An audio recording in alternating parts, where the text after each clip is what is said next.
1, 2, 3, go. Alright, once again, welcome to our YouTube channel kay Paring Neil sa Idol. Magandang hapon sa inyong lahat. Iba-vlog natin ngayon, ano ba ang dapat gawing pag-traffic Idol? Well, una-una, base sa aking experience, kailangan natin sundin yung batas, yung Republic Act 8750. You know what's that? That is seatbelt law of the Philippines, Idol. Kahit traffic, kailangan may seatbelt pa rin, no? Bakit? Kasi hindi mo alam, baka sa likod mo, sa side, sa harap, banggain ka lang. Baka sabihin nyo, traffic, baka paano ka banggain? Hindi natin alam, Idol, no? Kaya kailangan protektahan natin ang sarili natin.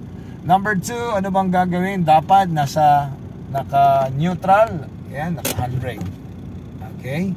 And of course, alam nyo, sabi nga nila, masyadong consuming yung gasoline natin. Huwag mo masyadong yung hindi masyado full ang aircon mo, Idol. Ayan, okay?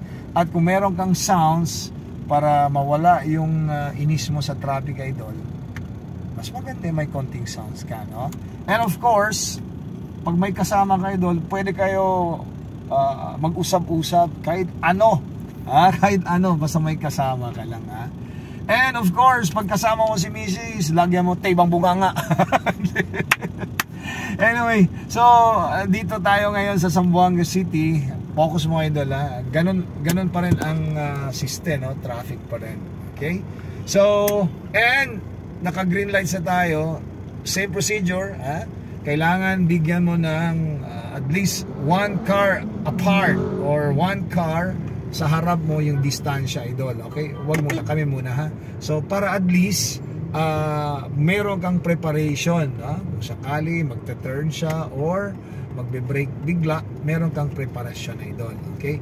Dito po kami dumaan kasi nga doon sa San Jose masyadong traffic and traffic at, Idol, ha? So we are heading to Mayor Haldon Street, Idol, yung dating Rizal Theater o papuntang PLDT naman ito, no? So ganun pa rin. Gusto na natin ipaalam sa inyo, kahit traffic, Idol, posible pa rin ang disgrasya sa kalsada. Okay? So once again, lagi natin tandaan, kung ang eroplano at barko may kapitan, ikaw ang kapitan ng iyong sasakyan. The behavior of your car is a reflection of your behavior. Once again, this is Marina saying, be blessed everyone till my next vlog.